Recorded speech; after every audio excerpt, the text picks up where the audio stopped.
Welcome my anodized freaks and my fellow paisanos. Today we're gonna make the epic meatball. This is gonna be the best meatball you've ever tasted. We're gonna serve it over pasta. We're gonna make a quick marinara sauce to go with it, some crostini bread and a little side salad. Stick around, this is definitely a Sunday meal you're gonna wanna make.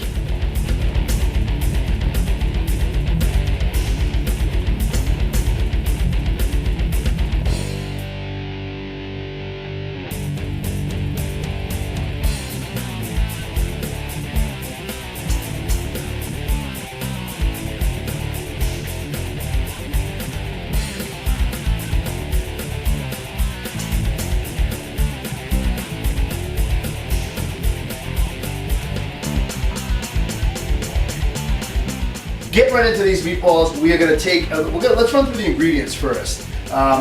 We have, I've got some chiffonade fresh basil. I've just chopped up some fresh basil. That's about 2 teaspoons, maybe a little bit more than 2 teaspoons, but it's just fresh basil. Same thing with the chopped parsley. I've chopped that up. That's probably about a tablespoon, maybe a little more than a tablespoon. And then I've got some dried oregano. I didn't have any fresh oregano, but dry is perfectly fine. We got a couple of eggs, got a heaping teaspoon of garlic, minced garlic, and I have my favorite Asiago cheese. That's about a quarter to a half cup. That can be, you could pretty much use your discretion on that, whatever you want to put in there.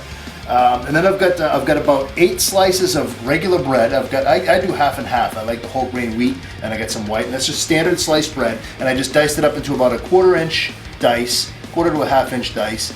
And then what we're gonna do is, we're gonna take this half cup of whole milk and just dump it right in there. We're gonna soak those crumbs, and they're gonna add a nice moisture to our meatball. So let's get them soaking first, and then we'll talk about our meats. We'll mix that up, and we're just gonna use the old tool that the Italians have. And yes, I'm doing that stupid joke again, Bob. All right, so we have the breadcrumbs. We're just gonna soak these. It's actually the crouton bread, the diced bread. We'll soak that right in the milk, and then let me just wipe my hand off here. We'll get right into the meats. So on the meat, I've got 3 different kinds of meat here. I've got this is about a pound of each here. I've got a pound of ground beef, and I use about an 80% lean. I've got a ground pork, and I've got the V word. No, Bob, the other V word. I know some people are a little uneasy about using it, but I think in this application it really adds a nice element to the meatball. And honestly, I'm not a huge fan of eating. My kids aren't either, but in this application it works out really well. It adds a nice dimension to the meatball. But if you really have issues with using veal, then by all means you can leave it out and just add a half a pound of each on the beef and the pork, and that'll offset the difference. But to me, I think the flavor is really there. So I know some people are a little bit uneasy about using veal, especially today. But you can feel free to leave it out and just go with half and half on the other. That's fine. Okay, so we've got our soaking bread. We've got and it's real simple. I mean, the ingredients. I also have some Worcestershire sauce here that we're going to add too. But we're going to take those 3 different meats and put them right into a mixing bowl. And then we're going to add those ingredients we talked about. And this ends up being maybe about 2 cups of moistened bread. And we got to get in there and get all that love out of there. And then we've got that garlic. Put that right in there. Okay, I've got dried oregano, and you can use fresh. I'm gonna put the 2 pieces of fresh herbs in there.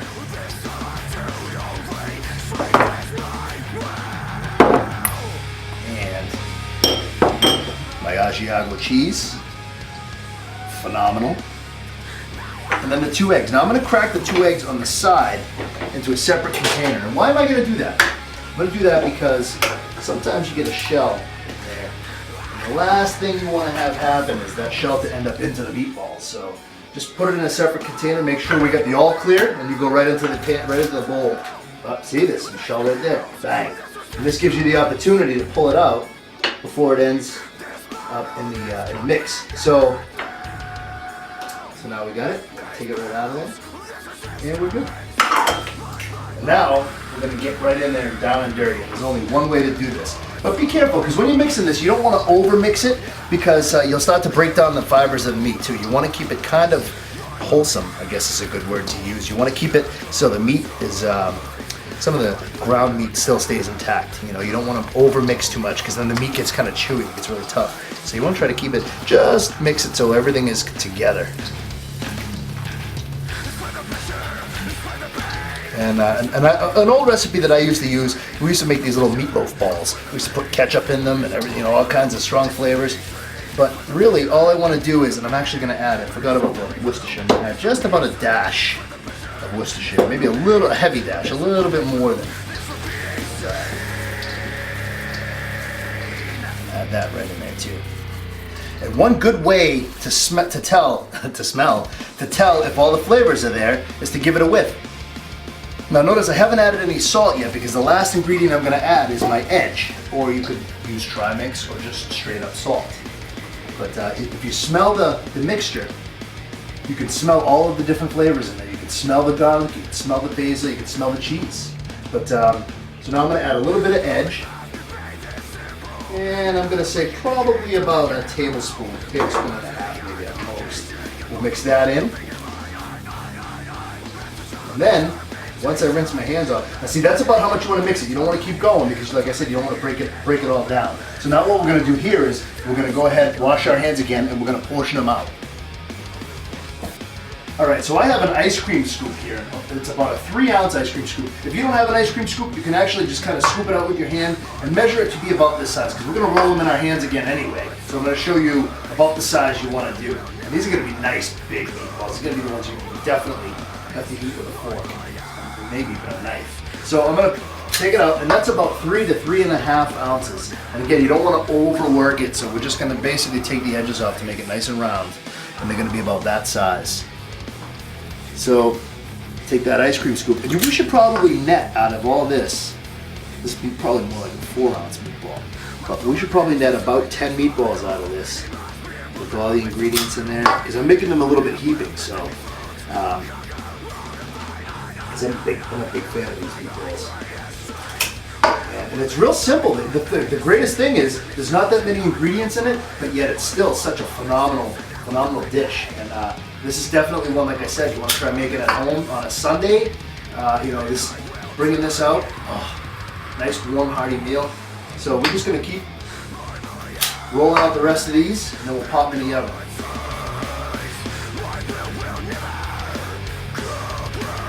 All right, so now I've got those already rolled out. I got just about 10. I got about 9.5. The last one was a little bit smaller, and that was my fault because I made the other ones a little heaping. But see what I mean? And I'm going to space them out probably about. Now they're not like cookies. They're not going to swell up when they cook. So right here, to space them apart about 1 inch or whatever is fine. We're going to pop them into a 375-degree oven for probably about 20 to 25 minutes. I would check them after 20. But really, you want to be able to either cut them in half and see them cooked all the way through, or stick a thermometer in them and they'll read about 165.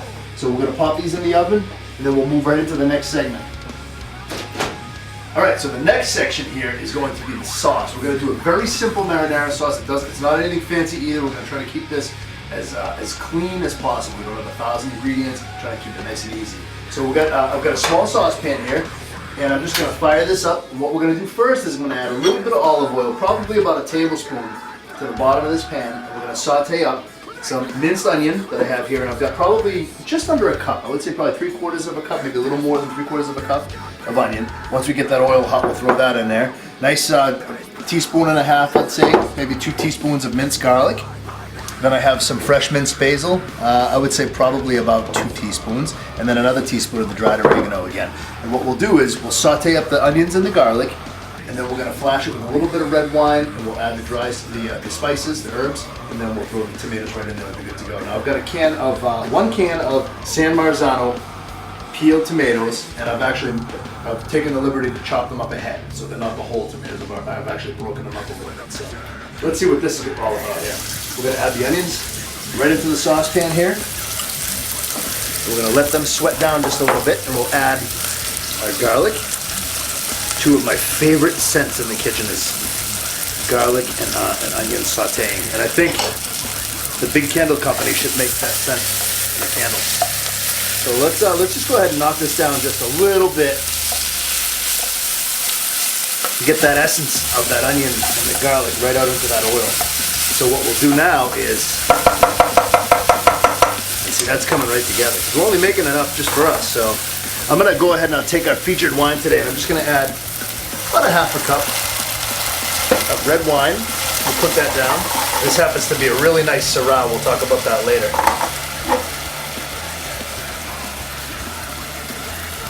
And I'm gonna add the tomatoes. Very carefully pour this in there. You gotta be careful, because remember that wine and that oil is simmering in there, so you gotta be very, very careful when you're adding to a hot pan. And I added it all right in there. And with the wine, I let it cook for just about a minute. You don't need to reduce it all. You know, a lot of times you reduce it by half, but I kind of like that wine flavor in the sauce, so I don't cook it all out all the way. I let it stay in there because I'm a big fan of that flavor. So, but you can cook it right down if you want to, but like I said, I leave it in.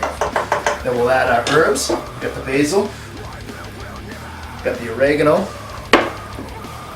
Oh yeah, baby, that's what I'm talking about. Then we'll just throw a little bit of black pepper in there. Maybe about a teaspoon of fresh cracked black pepper. And then I've got the edge, and I'm gonna throw maybe about a tablespoon of the edge right into that as well. So let's get all the flavors in that mixed up. We'll let this simmer. And I would cook this for probably about 20 minutes to a half hour on a really low heat, because you want to get those flavors to get together. So let the herbs kind of settle down in there, let that wine kind of marry with the tomatoes, and add those flavors. And then you can always adjust later. You can add a little more salt if you want it, or you can add some cheese to it if you want. But what we'll do now is we'll settle this down. I'm going to go ahead and put it behind me, let it simmer nice and slow, and then we'll work on some bread that we're going to serve with it. So I picked up some focaccia from one of my favorite bakeries, and I've just broken it down here, and I've actually taken the liberty to slice it up ahead. And all I'm going to do with this is I'm just going to refresh it in the oven. I'm going to drizzle it with some olive oil, and I'm going to throw a pinch of the edge on top just for flavor, and then we're just going to bake it off so it's almost like a crostini. Almost like, when you get the bruschetta, that's the kind of bread that they use for the bruschetta. But this is going to be, it's a little bit healthier. It's a variation of garlic bread, if you will. But we're just going to do, so I've got a nice extra virgin olive oil. We'll drizzle this right over the top. And that bread will suck that right up, and then it will get crispy in the oven too. But what we do is we're going to bake it right along with those meatballs. We're only going to leave this in there for about 10 minutes though, because we don't want it to get really, really crispy. Because I like it when the outside is crunchy, but the bread inside is still really soft. So like I said, I'm just going to kiss this with the edge. And we'll throw this right in the oven. And we'll keep an eye on this, because the meatballs still have some time to go, but we'll keep an eye on this. But next segment, we'll plate up and we'll show you what the final product's going to look like. All right, so I've set up, I've actually cooked some linguine ahead of time. And I've cooked it to box directions. Just 1 pound of linguine. This is probably going to feed about 5 or 6 people. And I strained it, but I didn't add any water to it. I left it kind of warm, so that way there, it's nice and starchy. You can see how thick it is. It's how sticky it is. And what we're going to do here is we're going to actually add the sauce to it. So because what's going to happen is those pores are open. If you heard me talk about in other episodes, the pores are open in the pasta. When you wet it, when you cool it underwater, the pores close and the flavors and the sauce doesn't adhere that well, or don't adhere that well to the noodles. So that's why I usually like to leave my pasta untouched after it comes out of the hot water. So, all right, so we've got the pasta. We're going to put a couple of these meatballs on here. Just like that. Let's do a little side salad on there. Oh, baby. Nice piece of the crostini. Actually, I'm going to put 2 pieces on there because I'm a big fan of crostini. Now, I'm going to put some of this fresh sauce right over the top. We will call this a day. Oh, yeah, baby.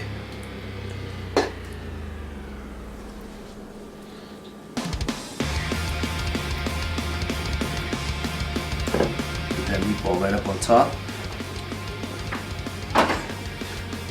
Got a little bit of Asiago reserved on the side, just to go right on there. Oh, if you make this for your mother and your grandmother, holy smokes, let me tell you. All right, so this is the Epic Meatball. We've got the pasta with the homemade sauce, the fresh meatballs. Very easy to make. We just made a little side salad. If you look at the recipes with the Spartan buffet, we made a nice Greek salad. You can use that dressing. Just put your own veggies in there, whatever kind of lettuce you like. We have the crostini, the store-bought focaccia that we baked, a little bit of olive oil. And now we're going to talk about the wine. Let me just get this stuff out of the way and we'll talk about the wine. So the wine that we chose today is a 2008 Central Coast Syrah. It's a big house, Big House is the brand, and it's the Slammer is what it's called. And let me just tell you something. I'm a Merlot guy. I'm not much of a Syrah guy, but this made the top 10 list. It's so well balanced, and it cuts right through the acidity on the tomatoes and the pasta. So I thought it was a great table wine for a Sunday dinner. So with that, I want to say thank you very much for joining me in my madness, my magic, and my mayhem. We will see you next time. Oh man, that is so good. It's excellent.